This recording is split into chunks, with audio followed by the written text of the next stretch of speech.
Hello guys, welcome back to my YouTube channel nursing with Saurabh. मैं हूं सौरभ यादव और आज हम लोग एक नई यूनिट को स्टार्ट करेंगे जिसका नाम है cell structure and cell division. तो आज हम लोग देखेंगे कि सेल स्ट्रक्चर होता क्या है और सेल डिवीज़न क्या होता है। सेल स्ट्रक्चर मतलब सेल बनता कैसे है, किन किन पार्टों से मिलकर सेल बनता है, और सबसे मेन कि सेल हमारे बॉडी में क्या काम करता है, क्या वर्क परफॉर्म करता है। तो आज इन सब के बारे में हम लोग देखेंगे इस वीडियो में। तो चलिए शुरू करते हैं आज का वीडियो। तो इंट्रोडक्शन, तो सेल का इंट्रोडक्शन क्या है। फर्स्ट पॉइंट है a cell is the smallest unit of the life. मतलब सेल जो होता है वो लाइफ का, ह्यूमन का जो होता है, ह्यूमन लाइफ के सबसे स्मॉलेस्ट यूनिट जो होता है उसे सेल बोलते हैं। Capable of the performance all vital function, मतलब यह जो होता है वाइटल फंक्शन को, जो होता है जितने भी वाइटल फंक्शन होते हैं उन सभी को परफॉर्म करने में हेल्प करता है कौन, सेल। और जैसे कि कौन से फंक्शन, जैसे मेटाबॉलिज्म हो गया, ग्रोथ हो गया एंड रिप्रोडक्शन हो गया। मतलब मेटाबॉलिज्म में हेल्प करता है, बॉडी के ग्रोथ में हेल्प करता है और रिप्रोडक्शन में हेल्प करता है हम लोगों का सेल। सेकेंड पॉइंट है every cell has 3 main part, मतलब जितने भी सेल होते हैं उनके 3 मेन पार्ट होते हैं।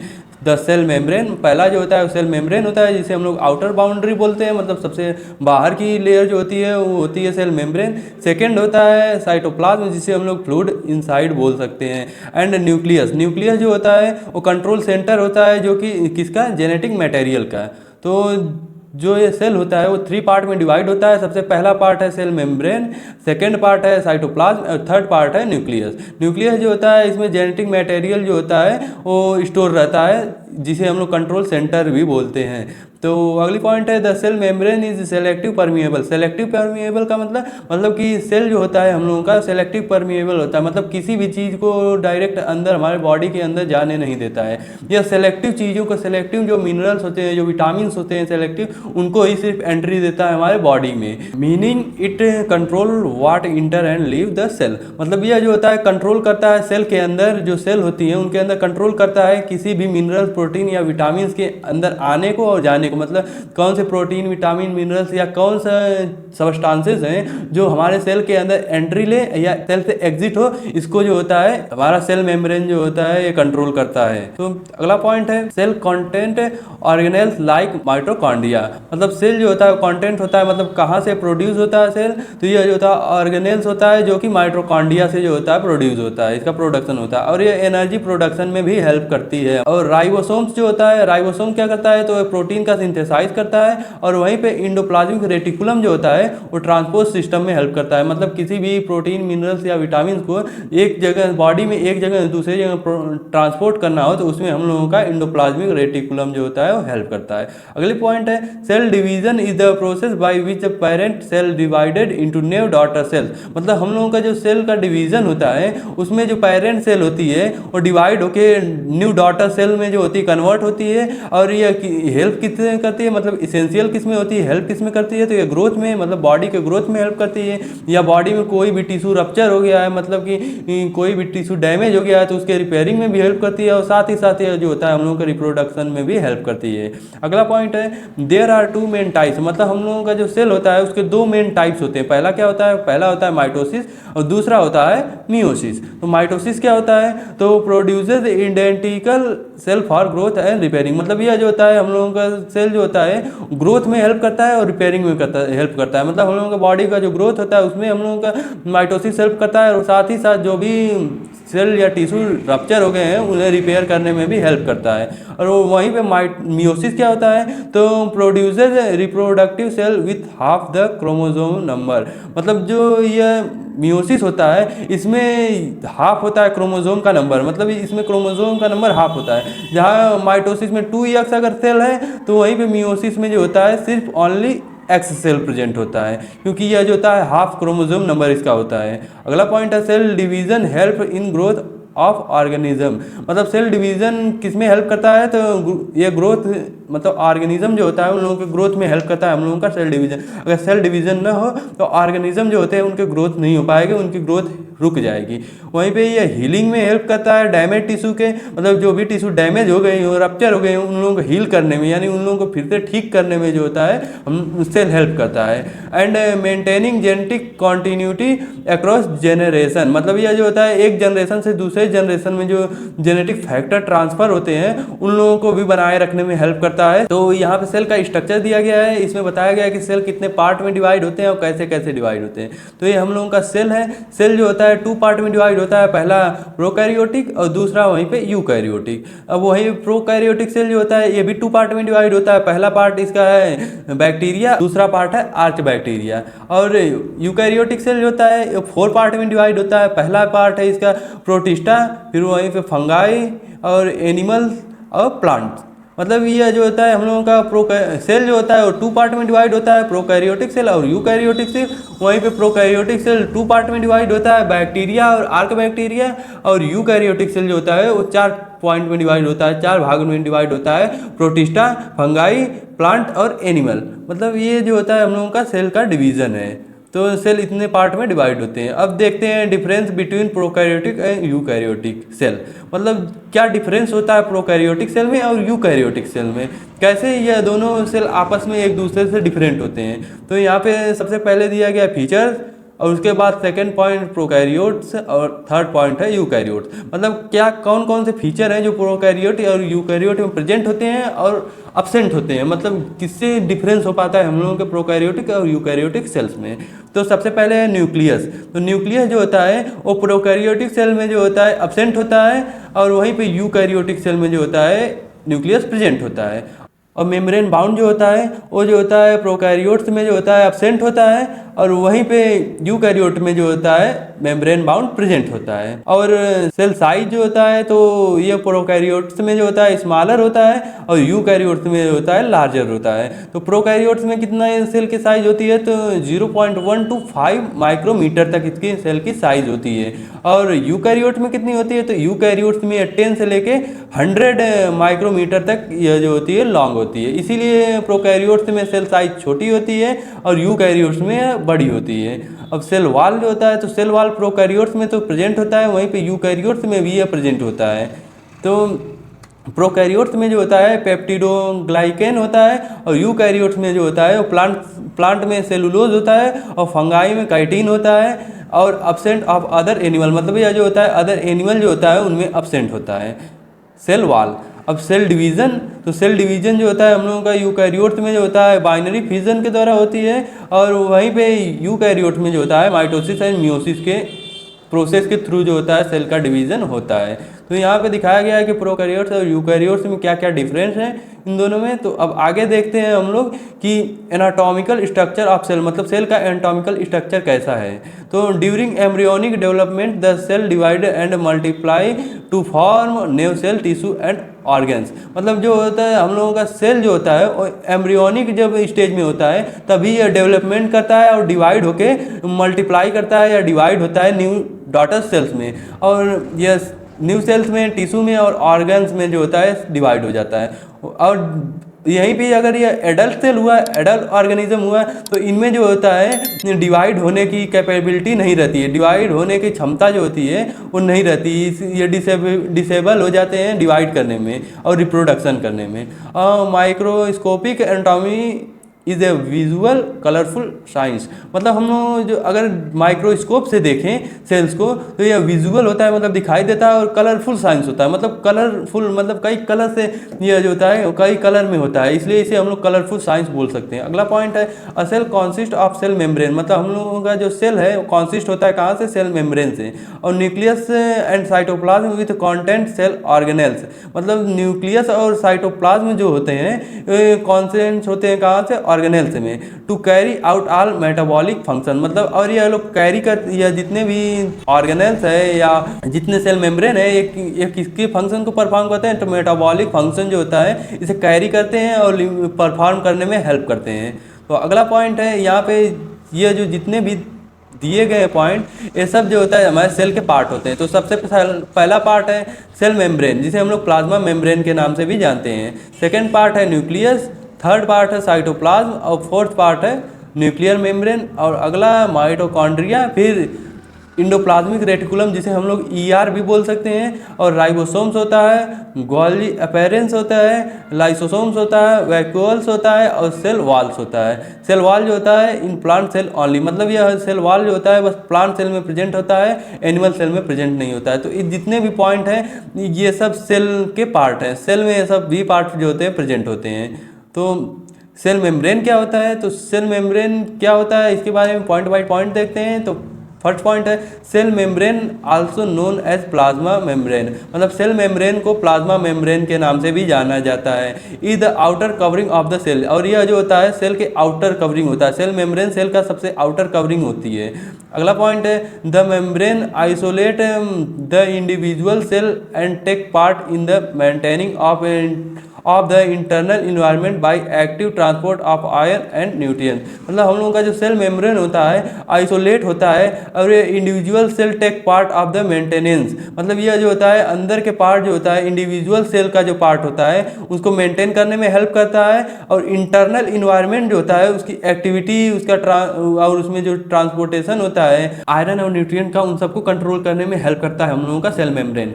The average thickness of about 7.5 mm, मतलब जो सेल मेम्ब्रेन का थिकनेस होता है कितना मोटा होता है, तो 7.5 mm इसकी थिकनेस होती है हम लोगों के सेल मेम्ब्रेन की। तो अगला पॉइंट है the cell membrane is compose of lipid protein and carbohydrate, मतलब सेल मेम्ब्रेन जो होती है कंपोज होती है किससे, लिपिड से, प्रोटीन से और कार्बोहाइड्रेट से। तो इसमें लिपिड कितना होता है, प्रोटीन कितने अमाउंट में होता है, और कार्बोहाइड्रेट कितने अमाउंट में होता है। तो सबसे पहला है लिपिड। लिपिड जो होता है इसमें 50 से 55% जो होता है लिपिड होता है। वहीं प्रोटीन जो होता है वो 40 से 45% तक प्रोटीन हम लोगों के सेल मेम्ब्रेन में प्रेजेंट होता है। और कार्बोहाइड्रेट कितना होता है, तो कार्बोहाइड्रेट 5 से 10% जो होता है प्रेजेंट होता है हम लोगों के सेल मेम्ब्रेन में। तो ये हम लोगों का सेल मेम्ब्रेन होता है कंपोज करता है लिपिड को, प्रोटीन को, कार्बोहाइड्रेट्स को, और यह जो होता है इसमें कितने कितने % तक ये प्रेजेंट होता है देख लिया हमने। तो यहाँ पे internal structure of the typical eukaryotic cell, मतलब यहाँ पे जो होता है इंटरनल स्ट्रक्चर दिया गया है किसका, यूकैरियोटिक सेल का।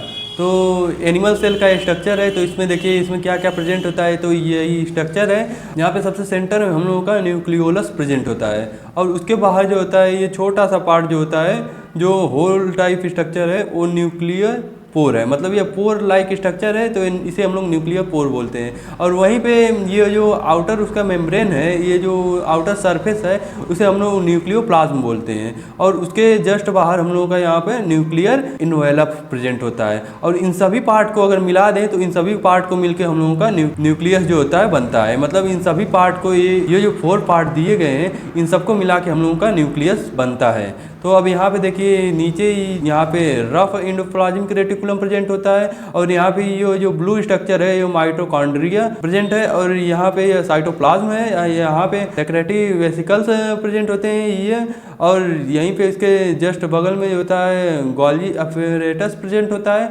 और ऊपर जो ग्रीन लाइक स्ट्रक्चर है इसे हम लोग बोलते हैं पैरोक्सीसोम, और यहाँ पे सेंट्रोसोम प्रेजेंट होता है, सेंट्रियोल्स प्रेजेंट होता है, ये वाइट स्ट्रक्चर है, और लाइसोसोम प्रेजेंट होता है, राइबोसोम प्रेजेंट होता है, और यहाँ पे ये टेल लाइक स्ट्रक्चर है उसे हम लोग बोलते हैं सीलियम, और वहीं पे सबसे ऊपर का पार्ट जो है सबसे ऊपर की कवरिंग होती है सेल को उसे हम लोग बोलते हैं सेल मेम्ब्रेन, और सेल मेम्ब्रेन के नीचे जो होता है वहाँ पे स्मूथ इंडोप्लाज्मिक रेटिकुलम प्रेजेंट होता है। तो ये सभी पार्ट हम लोगों का ये स्ट्रक्चर है, इसमें सभी पार्ट प्रेजेंट होते हैं। तो अब लिपिड इन सेल मेम्ब्रेन, मतलब लिपिड क्या होता है सेल मेम्ब्रेन में, तो the cell membrane that surrounds the cell consist of phospholipids bilayer और double layer of phospholipid molecules, मतलब जो हम लोग का सेल मेम्ब्रेन होता है इसके सराउंडिंग में सेल कॉन्सिस्ट होता है फॉस्फोलिपिड बाइलेयर से, मतलब फॉस्फोलिपिड की 2 लेयर प्रेजेंट होती है, double layer of phospholipid molecule, मतलब सेल के मेम्ब्रेन के सराउंडिंग जो होता है फॉस्फोलिपिड की 2 लेयर्स प्रेजेंट होती है। सेकंड पॉइंट है मोलर जिसे हम लोग बोलते हैं हाइड्रोफिलिक, और यह जो होता है मोलर जो होता है या इसे हाइड्रोफिलिक बोल सकते हैं, तो यह हेड इंड होता है, मतलब हेड पार्ट होता है, और यह water soluble and positive charge phosphate group, यह वाटर सॉल्युबल होता है, वाटर में घुलनशील होता है, और वहीं पे पॉजिटिव चार्ज इस पे होता है फॉस्फेट ग्रुप का। फॉस्फेट ग्रुप का हाइड्रोफिलिक में जो होता है पॉजिटिव चार्ज होता है, जो वाटर सॉल्युबल होता है, और साथ ही ये हेड पार्ट होता है। और सेकंड पॉइंट है नॉन पोलर, जिसे हम लोग हाइड्रोफोबिक बोल सकते हैं, यह टेल पार्ट है, और यह जो होता है वाटर में इनसॉल्युबल होता है, नेगेटिव चार्ज होता है इसमें लिपिड ग्रुप का, मतलब हम लोगों का जो पोलर होता है जिसे हम लोग हाइड्रोफिलिक बोलते हैं, ये हेड पार्ट होता है, वाटर सॉल्युबल होता है, इस पे पॉजिटिव चार्ज होता है। पॉजिटिव चार्ज किसका होता है? तो फास्फेट ग्रुप का होता है। वहीं पे सेकंड है नॉन पोलर। नॉन पोलर को हम लोग हाइड्रोफोबिक बोल सकते हैं और ये टेल पार्ट होता है और वाटर में इंसॉल्युबल होता है। साथ ही साथ इस पे नेगेटिव चार्ज होता है और नेगेटिव चार्ज किसका होता है? तो इस पे नेगेटिव चार्ज होता है लिपिड का। मतलब हाइड्रोफिलिक में जो होता है फास्फेट ग्रुप का पॉजिटिव चार्ज होता है और हाइड्रोफोबिक में जो होता है नेगेटिव चार्ज होता है लिपिड का। और हाइड्रोफिलिक जो होता है वो इसे वाटर लविंग भी बोलते हैं और हाइड्रोफोबिक जो बोलते हैं उसे हम लोग वाटर हेटिंग बोलते हैं। यहाँ पे फोबिक का मीन्स फोबिक मतलब होता है फोबिया, मतलब किसी चीज से डर, तो इसीलिए ये जो होता है वाटर को पसंद नहीं करता है, इसे हम लोग वाटर हेटर बोल सकते हैं, मतलब वाटर को पसंद न करने वाला। वहीं पे हाइड्रोफिलिक जो होता है वाटर लविंग होता है। तो यहाँ पे इसका स्ट्रक्चर दिया है कंपोनेंट ऑफ सेल मेम्ब्रेन, मतलब सेल मेम्ब्रेन में क्या क्या कंपोनेंट होते हैं ये यहाँ पे दिखाया गया है। तो यहाँ पे देखिए, यहाँ पे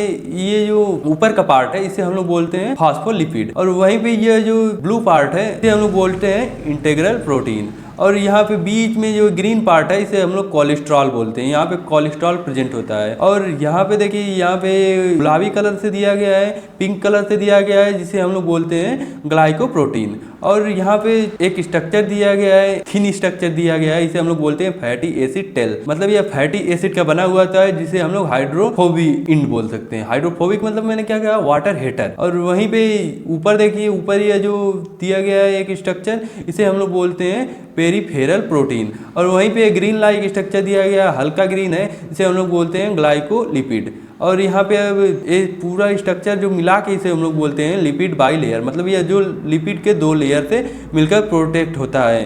तो ये होता है हम लोगों का सेल मेम्ब्रेन का स्ट्रक्चर।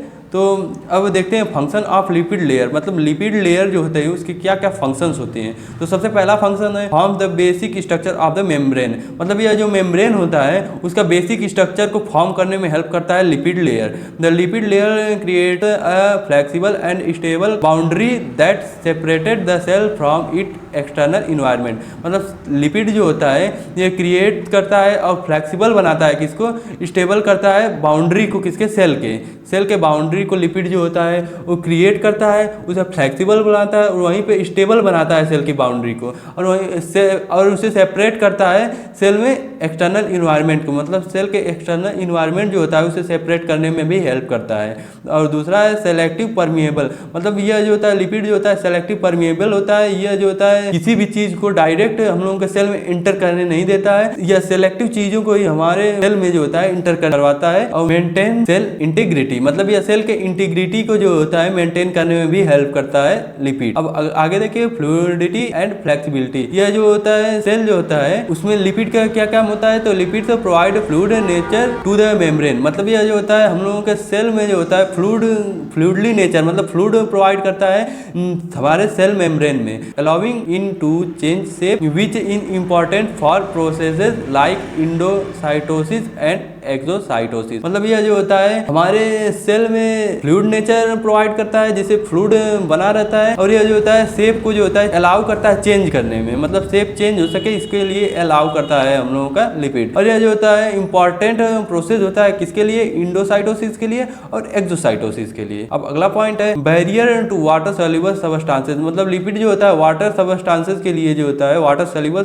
सबस्टांस जो होते हैं उनके लिए बैरियर का काम करता है, उन्हें रोकने में हेल्प करता है। और सपोर्ट्स मेम्ब्रेन प्रोटीन, मतलब यह जो होता है मेम्ब्रेन प्रोटीन को जो होता है सपोर्ट करता है। The lipid layer act as a matrix in which protein are embedded enabling function like transport, signalling and enzymatic activity. मतलब यह जो होता है ये ट्रांसपोर्टेशन में और एंजाइम की एक्टिविटी में जो होता है सपोर्ट करता है, हेल्प करता है। और अगला पॉइंट है सेल सिग्नलिंग एंड रिकॉग्नाइजिंग, मतलब सेल को सिग्नल पहुंचाने में, एक सेल से दूसरे सेल में सिग्नल पहुंचाने में और उसे रिकॉग्नाइज करने में जो होता है हम लोगों का लिपिड हेल्प करता है। प्रोटीन इन सेल मेम्ब्रेन, मतलब प्रोटीन अब क्या फंक्शन करता है हम लोगों के सेल मेम्ब्रेन में? तो ट्रांसपोर्ट फंक्शन, मतलब प्रोटीन जो होता है सेल मेम्ब्रेन में ट्रांसपोर्ट फंक्शन का हेल्प करता है। Membrane protein help move substances across the membrane, मतलब यह जो होता है प्रोटीन हेल्प करता है सबस्टांसेस को मूव कराने में मेम्ब्रेन के, मतलब जो मेम्ब्रेन होता है सेल मेम्ब्रेन होता है उससे मूव कराने में, अंदर और बाहर मूव कराने में हेल्प करता है protein. Channel protein form force for iron and small molecule, मतलब इसमें जो होता है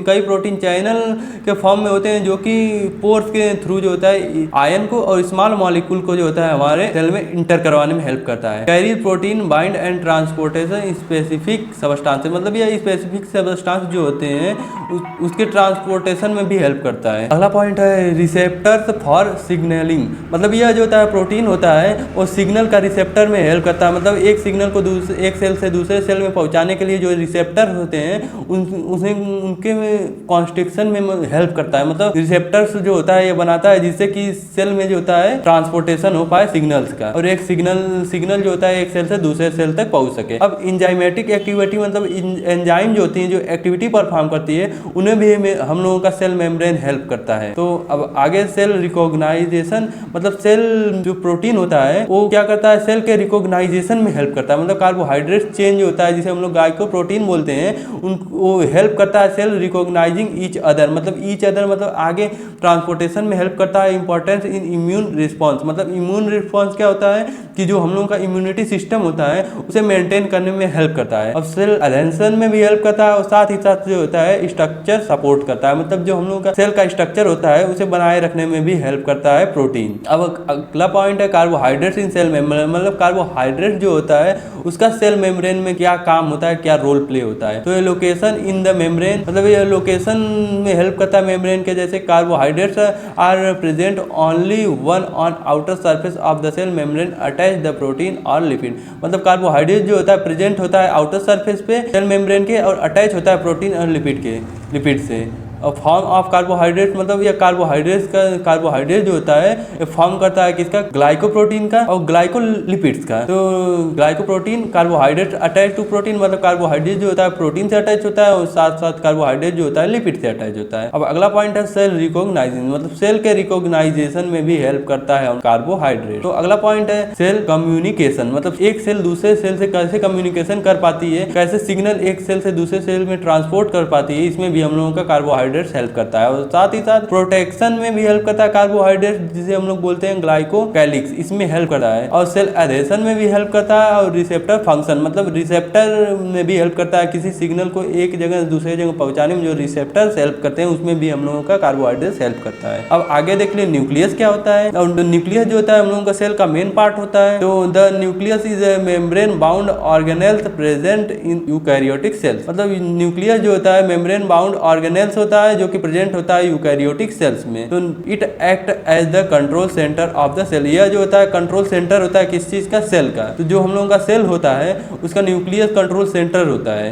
it content genetic material DNA arrange a chromatin, मतलब न्यूक्लियस जो होता है कॉन्टेंट करता है जेनेटिक मटेरियल को, और जेनेटिक मटेरियल क्या होता है, तो ये डीएनए होता है और अरेंज करता है किसको, क्रोमैटिन को ये अरेंज करने में हेल्प करता है। It is surrounded by a double layer nuclear membrane, इसके सराउंडिंग में जो होता है डबल लेयर प्रेजेंट होती है किसकी, न्यूक्लियर मेम्ब्रेन की। The membrane has a nuclear port for exchange of substances, ये जो होता है मेम्ब्रेन होता है उसके वो न्यूक्लियर पोर्ट जो होता है वो हेल्प करता है किसमें, एक्सचेंज करने में सबस्टांसेस के। जो सबस्टांसेस होते हैं उनको सेल के अंदर इंटर करने में और बाहर करने में हम लोगों का न्यूक्लियस पोर्ट जो होता है हेल्प करता है। It contains nucleus which help in the ribosome function, तो जो ये न्यूक्लियस होता है ये राइबोसोमल फंक्शन को होता है कॉन्टेन करने में भी हेल्प करता है। It regulate cell activity include growth, metabolism and cell division, मतलब जो ये न्यूक्लियस होता है ये रेगुलेट करता है सेल की एक्टिविटी को। और ये इंक्लूड इसमें क्या क्या होता है, सेल की एक्टिविटी में क्या क्या इंक्लूड होता है, तो इसमें सेल का ग्रोथ, मेटाबॉलिज्म और सेल डिवीजन, ये तीनों पार्ट जो होता है हम लोगों का इसमें एक्टिविटी में होता है और इसके रेगुलेशन में हेल्प करता है न्यूक्लियस। तो यहाँ पे सेल का न्यूक्लियस दिखाया गया है कि सेल का न्यूक्लियस कैसा होता है और इसमें क्या क्या चीज प्रेजेंट होता है। तो ये सेल का न्यूक्लियस है जिसमें यहाँ पे सबसे बीच में जो होता है न्यूक्लियोल्स प्रेजेंट होता है और ऊपर जो ये छोटा सा पार्ट होता है इसे हम लोग न्यूक्लियर पोर्ट बोलते सकते हैं। इसी से मिनरल्स का एक्सचेंज हो पाता है और यहीं पे ऊपर का जो मेम्ब्रेन होता है उसे हम लोग बोलते हैं न्यूक्लियर मेम्ब्रेन। और यहाँ पे फाइबर का लाइक स्ट्रक्चर है जिसे हम लोग बोलते हैं फाइब्रिल्स। और यहाँ पे जो पतला धागे लाइक स्ट्रक्चर है इसे हम लोग बोलते हैं क्रोमैटिन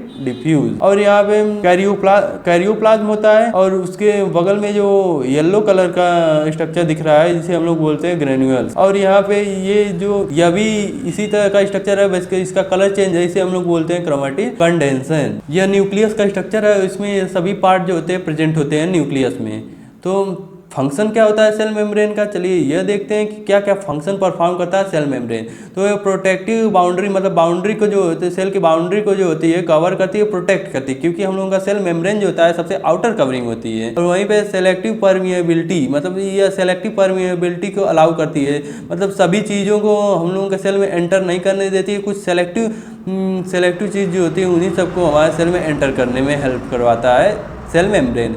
मेंटेन्स होम्योस्टेसिस, मतलब ये हेल्प करता है हमारे जो बॉडी का इनर इन्वायरमेंट है उसके रेगुलेशन में हेल्प करता है, जैसे iron, nutrients and waste product जो होते हैं इन सबको लिमिटेड क्वांटिटी में रखने में हेल्प करता है। और साथ ही साथ सेल के कम्युनिकेशन में भी सेल मेम्ब्रेन हेल्प करता है, जिससे कि जो रिसेप्टर्स होते हैं वो एक सेल से दूसरे सेल तक जा सकें, जिससे कि एक सेल से दूसरे सेल में जो होता है सिग्नल पहुंच सके और वह जो होता है एक दूसरे से कांटेक्ट कर पाए। और अगला पॉइंट है सेल रिकॉग्नाइजेशन, मतलब ये सेल के रिकॉग्नाइजेशन में भी हेल्प करते हैं। मतलब इसका क्या है, help cells identify each other through surface molecules, मतलब ये जो होता है अदर सरफेस मॉलिक्यूल जो होता है, जिसे हम लोग ग्लाइकोप्रोटीन जो होता है इसके आइडेंटिफाई करने में हेल्प करता है। वहीं पे सेल एडहेशन, ये क्या होता है, enable cell to stick together forming tissue and maintaining structure, यह मतलब टिश्यू के फॉर्मेशन में और स्ट्रक्चर के मेंटेन करने में भी हेल्प करता है।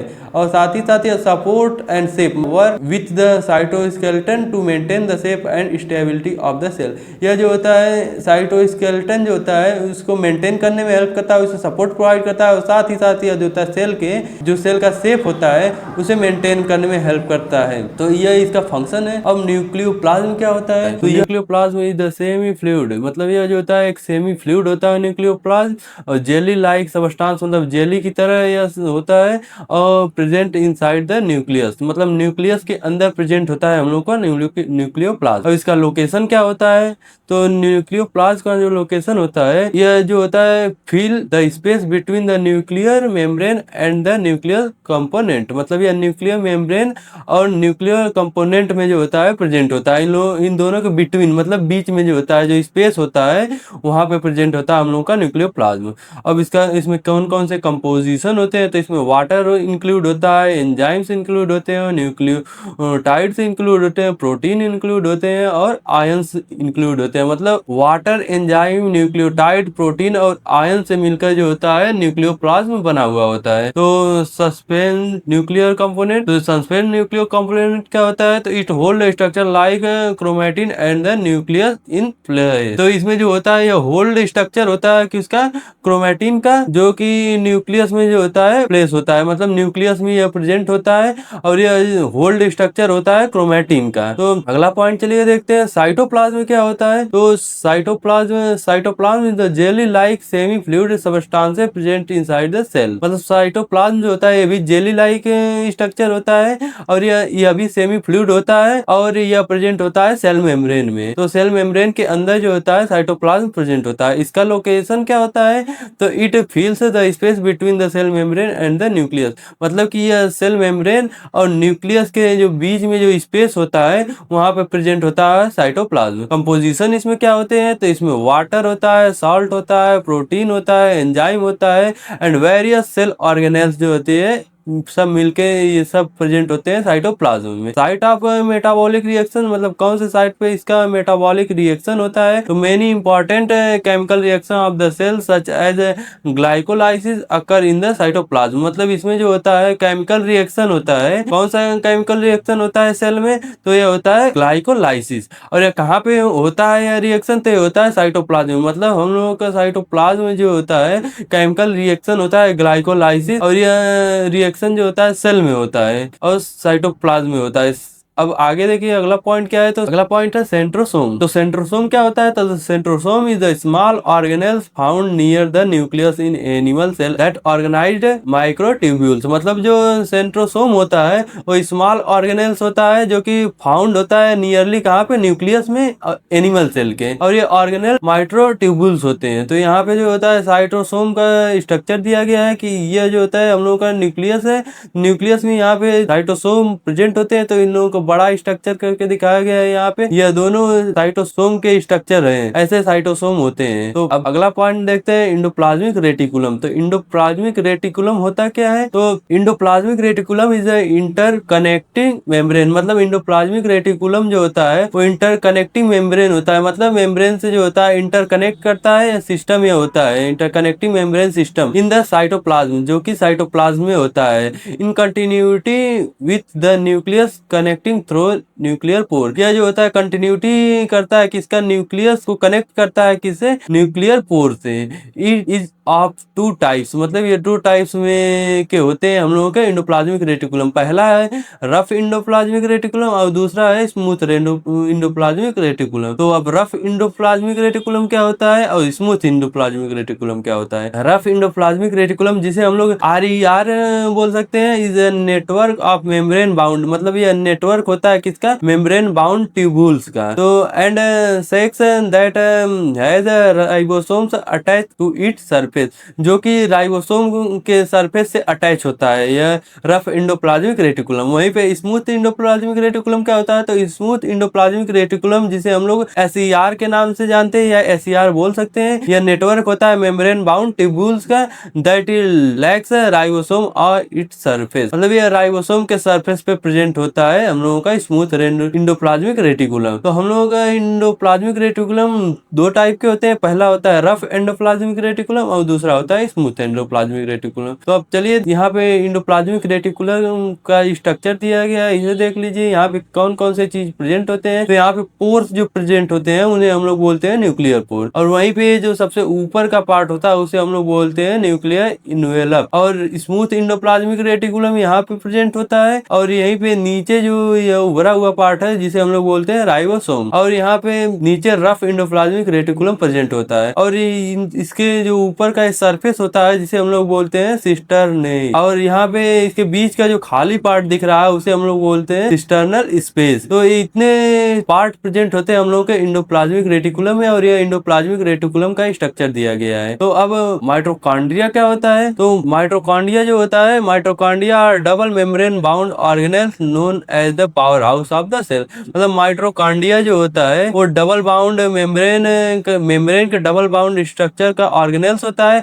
जिसे कि हम लोग पावर हाउस ऑफ सेल बोलते हैं। मतलब यह सेल का पावर हाउस होता है माइटोकॉन्ड्रिया। तो दे हैव आउटर मेम्ब्रेन, मतलब यह जो होता है सबसे आउटर मेम्ब्रेन होता है, इनर मेम्ब्रेन होता है, इंटर मेम्ब्रेन स्पेस होता है, and fold inner layer called cristae. मतलब यह जो होता है ये outer membrane, inner membrane, inter membrane space जो फोल्डर इनर लेयर जो होता है जिसे हम लोग क्रिस्टियन बोलते हैं। दे प्रोड्यूस एनर्जी, मतलब यह जो होता है हम माइटोकॉन्ड्रिया होता है वो एनर्जी को प्रोड्यूस करता है, क्योंकि इसे हम लोग पावर हाउस ऑफ सेल इसीलिए बोलते हैं क्योंकि यह सेल में से जो होता है सेल को एनर्जी प्रोवाइड करता है, तो इसीलिए इसे हम लोग पावर हाउस ऑफ सेल बोलते हैं। तो इसका मेन फंक्शन है कि ये एनर्जी को प्रोड्यूस करेगा, और एनर्जी को किस फॉर्म में प्रोड्यूस करेगा? एनर्जी को एटीपी के फॉर्म में जो होता है वो प्रोड्यूस करेगा एडेनोसिन ट्राइफॉस्फेट, जिसे हम लोग एडेनोसिन ट्राइफॉस्फेट बोल सकते हैं, थ्रू सेलुलर रेस्पायरेशन, जो कि सेलुलर रेस्पायरेशन के थ्रू होता है। Mitochondria are the main site where aerobic respiration take place. मतलब माइटोकॉन्ड्रिया में जो होता है ये मेन साइट है एरोबिक रेस्पायरेटरी टेक प्लेस। मतलब ये यहाँ पे एरोबिक रेस्पायरेशन होता है हम लोगों के माइटोकॉन्ड्रिया में, ये मेन साइट है एरोबिक रेस्पायरेशन का। तो यहाँ पे जो होता है इसका स्ट्रक्चर दिया गया है, यह माइटोकॉन्ड्रिया का स्ट्रक्चर पूरा है। इसमें जो होता है यहाँ पे हम लोगों का राइबोसोम्स प्रेजेंट है, और ऊपर आउटर मेम्ब्रेन है, नीचे ये दो पार्ट दिख रहे हैं इसे हम लोग बोलते हैं क्रिस्टिया, वहीं पे येलो पार्ट दिख रहा है जिसे हम लोग बोलते हैं ग्रेन्यूल, और यहाँ पे DNA दिया गया है, और यहाँ पे मैट्रिक्स प्रेजेंट होता है इस पार्ट में, और यहाँ पे जो स्पेस लाइक स्ट्रक्चर है इसे हम लोग बोलते हैं इंटर मेम्ब्रेन स्पेस, और वहीं पे इसके जस्ट बगल में इनर मेम्ब्रेन प्रेजेंट होता है। तो जितने पार्ट है सब माइटोकॉन्ड्रिया के पार्ट दिए गए हैं, और ऐसे ही माइटोकॉन्ड्रिया का स्ट्रक्चर होता है। तो अब राइबोसोम्स क्या होता है इसके बारे में देखते हैं कि राइबोसोम्स होता क्या है। तो इसका डिफिनेशन क्या होता है राइबोसोम का? तो ribosome are small non membrane bound organelle responsible for protein synthesize in the cell. मतलब हम लोगों का राइबोसोम जो होता है वो स्मॉल होता है, मतलब छोटा होता है, नॉन मेम्ब्रेनस बाउंड ऑर्गेनेल्स होते हैं, मतलब नॉन मेम्ब्रेनस बाउंड इसमें ऑर्गेनेल्स प्रेजेंट होते हैं जो कि रेस्पॉन्सिबल होते हैं प्रोटीन सिंथेसाइज के।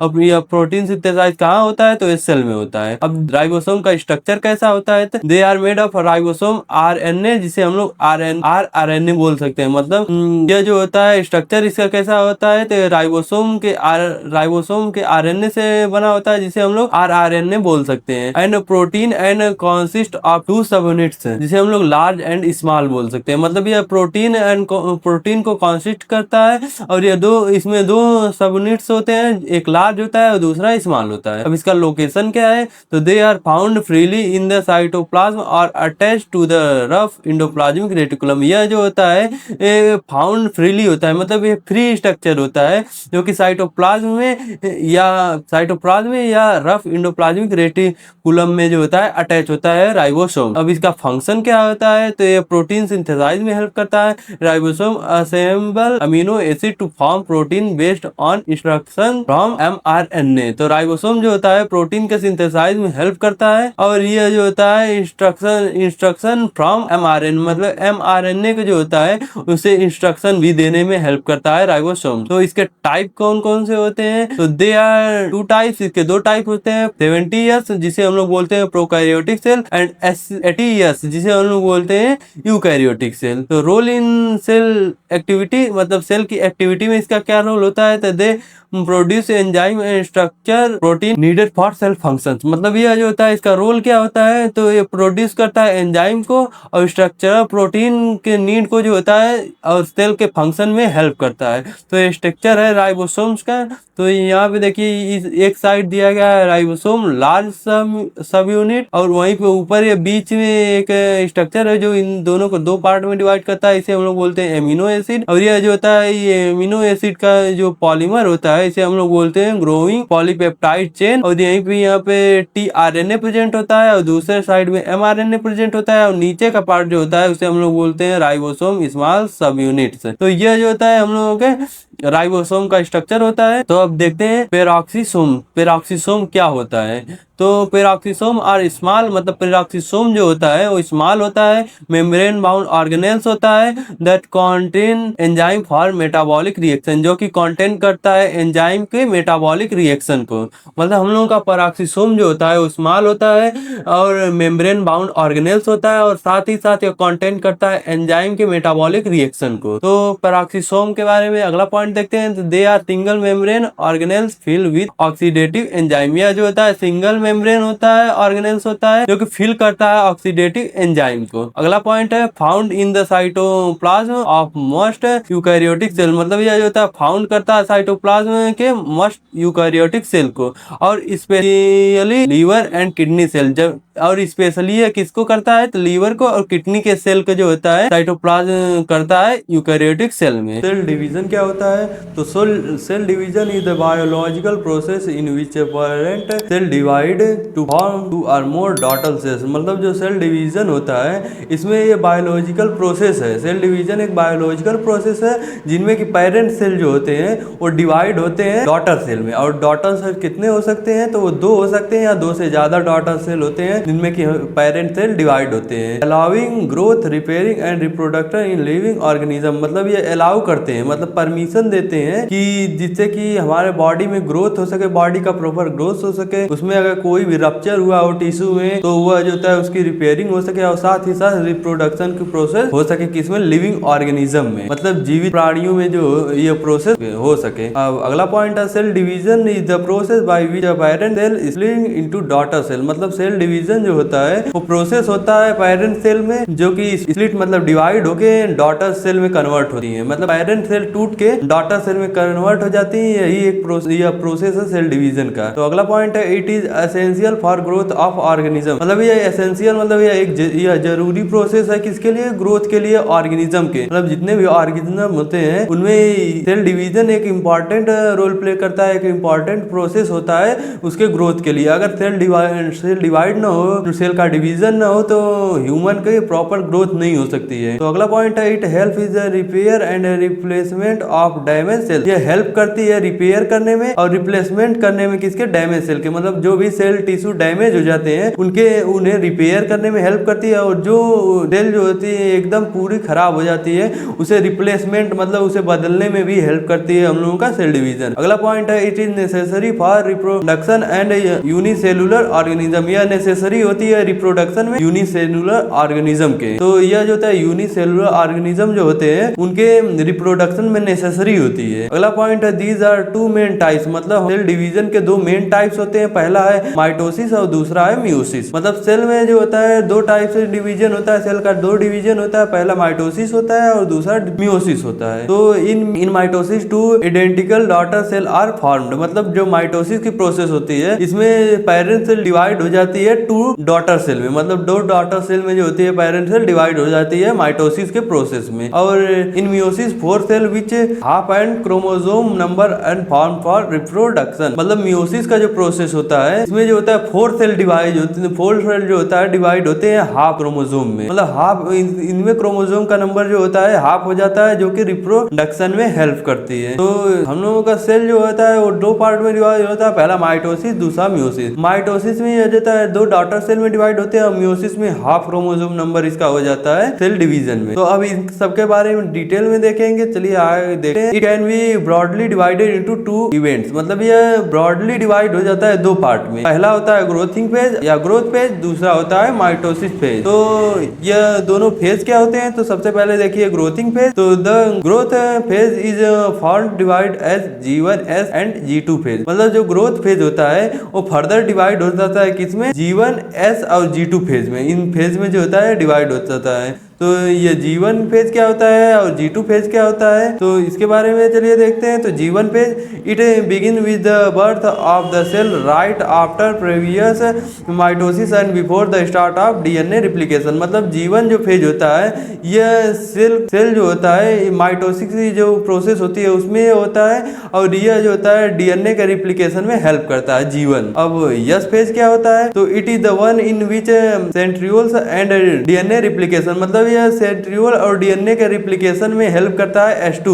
और यह जो होता है by now the DNA is visible sister chromatid, मतलब इसमें जो सिस्टर क्रोमैटिड होता है विजिबल हो जाता है DNA में, दिखने लगता है। अब G2 फेज क्या होता है, तो next follows the G2 phase marked by the appearance of mitosis split, मतलब जो G2 फेज होता है इसमें माइटोसिस के जो प्रोसेस होती है वो स्प्लिट हो जाती है, मतलब टू पार्ट में डिवाइड हो जाती है। तो this entire sequence of G1S and G2 phase is known as interphase, मतलब यह जो होता है यह एक सीक्वेंस से यह प्रोसेस होता है, सबसे पहले G1 का प्रोसेस होगा, फिर S का प्रोसेस होगा और फिर लास्ट में G2 फेज आएगा। और यह जो होता है यह सभी इंटरफेज में आते हैं, ये सभी प्रोसेस जो है इंटरफेज में आते हैं। तो अब चलिए अगला पॉइंट देखिए, द सेल इंटर माइटोसिस और meiosis and is followed by cytokinesis, मतलब इसमें यह सेल में जो होता है माइटोसिस और मियोसिस की प्रक्रिया होती है जो कि साइटोकाइनेसिस में होती है, साइटोकाइनेसिस के थ्रू होती है। The mitosis phase is also termed M phase, मतलब माइटोसिस फेज जो होता है उसे हम लोग बोल सकते हैं M phase. Some cell is vertebrate inter another phase called G0 from G1 thus exiting the cell cycle, मतलब कि यह जो एक फेज होता है इसमें G1 फेज जो होता है, जो भी प्रक्रिया G1 फेज में चलती है और जो भी सेल इसमें भाग नहीं लेता है तो इसे वो टेम्परेरी या परमानेंट तरीके से जो होता है फेज से निकल जाता है और वह G0 फेज में चला आता है। तो G0 फेज में जो सेल आते हैं वो या तो फिर बाद में जाके डिवाइड हो भी सकते हैं या परमानेंट डिवीजन की क्षमता जो खो देंगे और डिवीजन नहीं करेंगे। तो some time the length of G0 in day week even life time of the cell, मतलब इसमें यही बोला गया कि G0 फेज में जो भी सेल जाती हैं कुछ या तो कुछ दिन के लिए उसमें रहेंगी या कुछ भी के लिए, या हो सकता है कि वो लाइफ टाइम के लिए भी G0 फेज में ही रह जाए, मतलब कि वो सेल फिर बाद में डिवीजन नहीं करेगी। तो अब माइटोसिस का प्रोसेस क्या होता है, माइटोसिस क्या होता है, तो mitosis is the process by which a single parent cell divide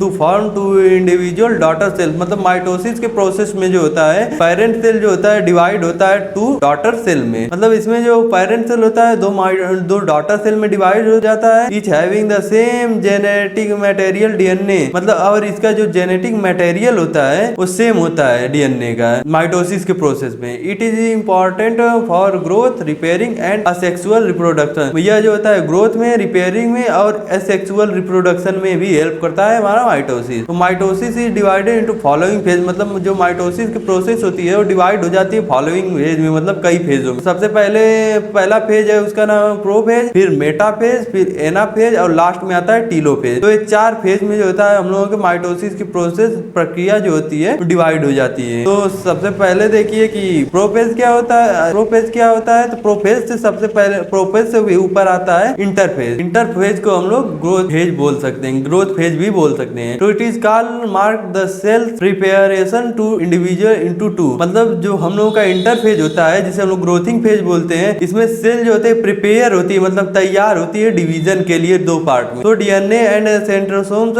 replicate into identical copy in S phase, मतलब इसमें जो होता है डीएनए और सेंट्रोसोम जो होता है रिप्लिकेट होते हैं किसमें, एस फेज में। Centrioles and cellular organelles double in G2 phase, मतलब कि इसमें जो सेंट्रियोल्स है और सेलुलर ऑर्गेनेल्स है डबल हो जाते हैं किसमें, G2 फेज में। तो अब देखिए प्रोफेज क्या होता है। तो it mark the start of movement of daughter centrioles toward the opposite poles which the chromosome start to condense give tree like appearance chromatid, मतलब जो प्रोफेज होता है इसमें जो डॉटर सेल होते हैं, पेरेंट सेल से जो डॉटर सेल डिवाइड होते हैं जिसे हम लोग डॉटर सेंट्रियोल्स बोल सकते हैं, ये दोनों अपोजिट पोल पे जाने लग जाते हैं। तो इस फेज को हम लोग बोलते हैं प्रोफेज। अब मेटाफेज क्या होता है। तो it is the stage where chromosome align the sequence plan, मतलब जो मेटाफेज होता है इसमें क्रोमोसोम जो होता है अलाइन हो जाते हैं सीक्वेंस प्लेन में, मतलब यह सीक्वेंस में जो होता है अलाइन हो जाते हैं। And the spindle fibre attach to the centrioles of the chromosome ensure the sister chromatid the connect to opposite pole the cell.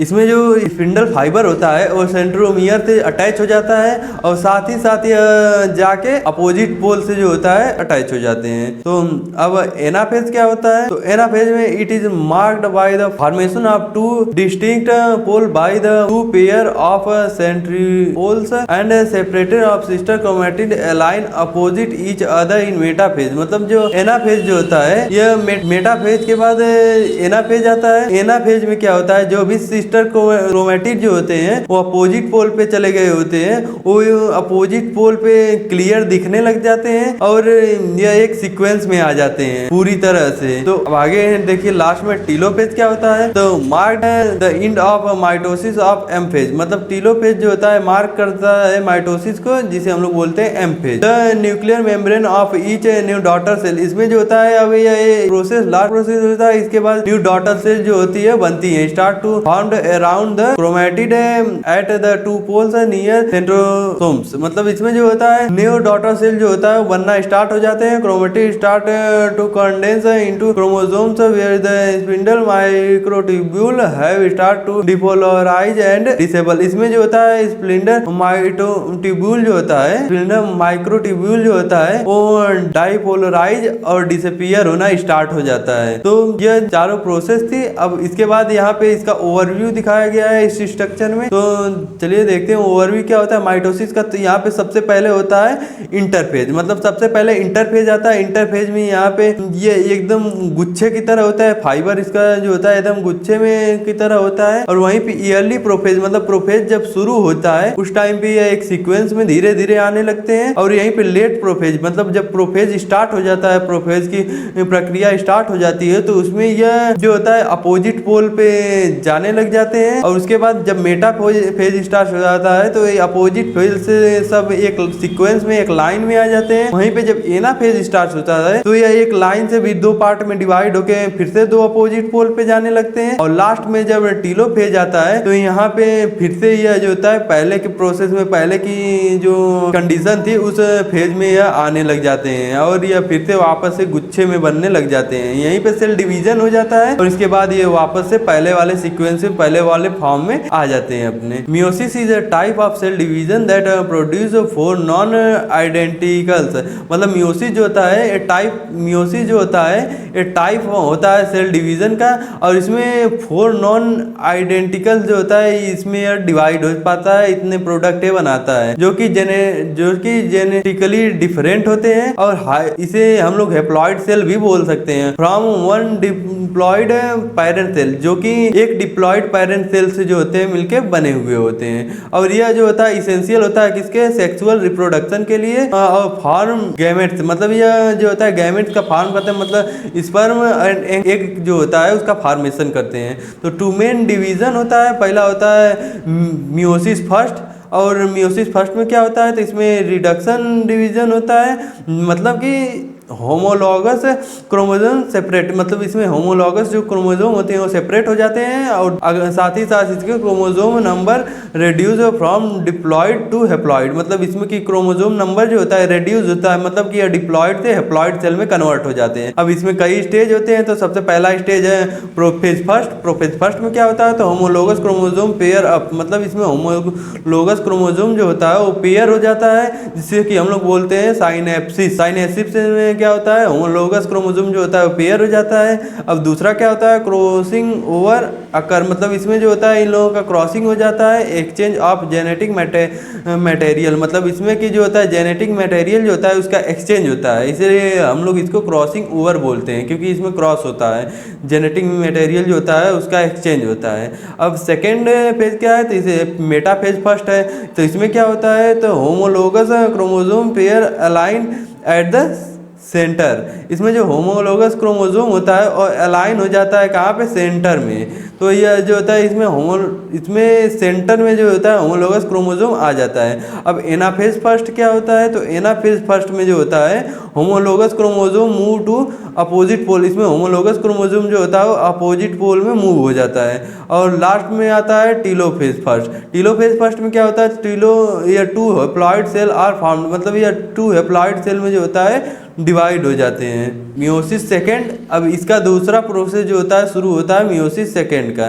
तो मियोसिस सेकेंड क्या होता है, इसे हम लोग बोलते हैं सिमिलर टू माइटोसिस, मतलब यह कि माइटोसिस के सिमिलर ही होता है, एक उसी से एक तरह होता है। सिस्टर क्रोमेटिड सेपरेट, इसमें सिस्टर क्रोमेटिड जो होता है वो सेपरेट हो जाती है। और इसका स्टेजेस क्या क्या है, तो इसके स्टेज है prophase second, metaphase second, anaphase second और टीलोफेज सेकेंड। मतलब कि जैसे हम लोगों का मियोसिस फर्स्ट में हो रहा था वैसे इसे मियोसिस सेकेंड में भी होगा। इसमें भी वही प्रोसेस होगा, बस उसके पीछे सेकेंड लगेगा। जैसे उसमें प्रोफेज फर्स्ट हो रहा था, प्रोफेज फर्स्ट हो रहा था, मेटाफेज फर्स्ट हो रहा था, एनाफेज फर्स्ट हो रहा था और टीलोफेज फर्स्ट हो रहा था, वैसे ही मियोसिस सेकेंड में जो स्टेजेस आएंगे वो भी prophase second, metaphase second, anaphase second और टीलोफेज सेकेंड आएंगे।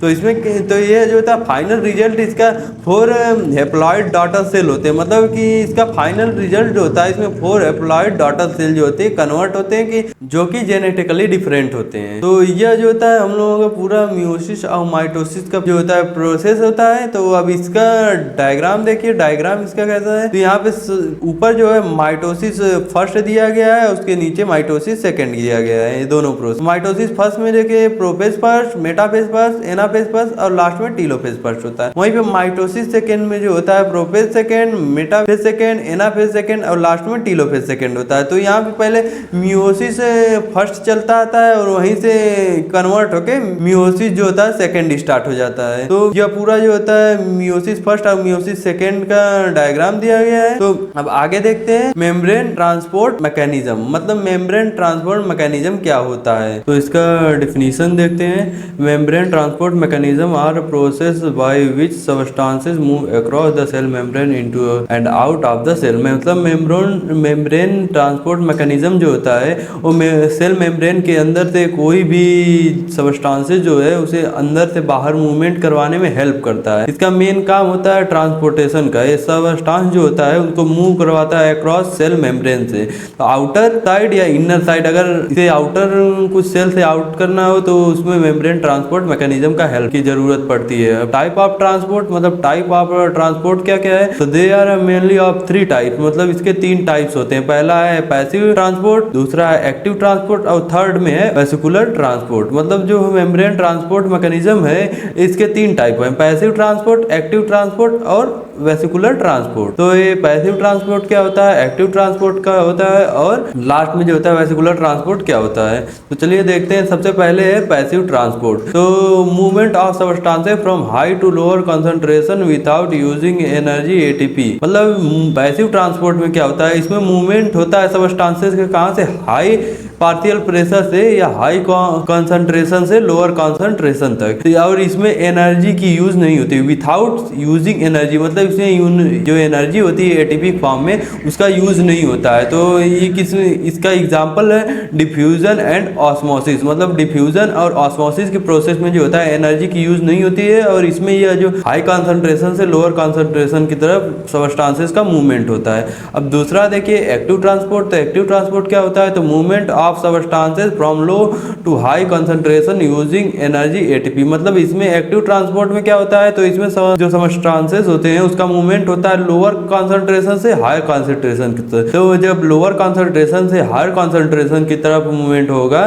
सब्सटेंसेस का, तो इसमें एनर्जी की यूज होगी। एनर्जी किस फॉर्म में यूज होगी, तो एटीपी फॉर्म में यूज होगी। और इसका एग्जांपल क्या है, तो इसमें सोडियम पोटेशियम पंप, मतलब सोडियम पोटेशियम पंप जब काम करता है तो इसमें एनर्जी की रिक्वायरमेंट होती है, एनर्जी का यूज होता है। अब देखिए फैसिलिटेटेड डिफ्यूजन क्या होता है, तो फैसिलिटेटेड डिफ्यूजन में a type of passive transport where specific protein help substances move across a membrane. इसमें फैसिलिटेट डिफ्यूजन क्या होता है, तो यह पैसिव ट्रांसपोर्ट ही होता है, टाइप होता है पैसिव ट्रांसपोर्ट का। और इसमें जो होता है प्रोटीन जो होता है स्पेसिफिक प्रोटीन जो होता है हेल्प करता है सब्सटेंसेस को मूवमेंट करवाने में मेम्ब्रेन से। इसमें जब मतलब फैसिलिटेट डिफ्यूजन जो होता है वो पैसिव ट्रांसपोर्ट का ही टाइप होता है, इसमें एनर्जी का यूज नहीं होता, पर इसमें स्पेसिफिक प्रोटीन जो होती है वो हेल्प करती है सब्सटेंसेस का मूवमेंट करवाने में सेल के अंदर या सेल मेम्ब्रेन के अंदर और बाहर। तो अब इंडोसाइटोसिस क्या होता है, तो process in which the cell membrane engulf substances to bring them into the cell, मतलब इंडोसाइटोसिस में क्या होता है, तो इसमें सेल मेम्ब्रेन जो होता है वो इंगल्फ कर लेता है सब्सटेंसेस को। इसमें सब्सटेंसेस का मूवमेंट नहीं होता है, बल्कि जो प्रोसेस होता है इसमें क्या करता है सेल मेम्ब्रेन जो होता है इंगल्फ कर लेता है सब्सटेंसेस को और उसे सेल मेम्ब्रेन के अंदर ले लेता है। और वहीं पे एक्सोसाइटोसिस में क्या होता है, तो process in which material are expelled from the cell through vesicle fusion with the cell membrane. जो एक्सोसाइटोसिस होता है तो इसमें क्या होता है, तो इसमें जो होता है कि जो सेल मेम्ब्रेन होती है वो जिस भी चीज को जो होता है जो भी वेसिकल्स है उसे सेल से बाहर जो होता है एक्सक्रीट कर देती है। तो आज का जो यूनिट था यहीं तक था। आज हम लोगों ने पूरा कंप्लीट कर लिया cell structure and cell diffusion. तो आज के लिए इतना ही, मिलते हैं फिर अगले वीडियो में। तो आज के लिए इतना ही। अगर आप लोगों के वीडियो अच्छी लगी हो तो इसे लाइक शेयर और सब्सक्राइब करें। और इससे पहले की वीडियो अगर आप लोगों ने नहीं देखी है तो डिस्क्रिप्शन बॉक्स में इसका लिंक दिया गया है, वहां पे जाके उसे भी देख लीजिए। धन्यवाद।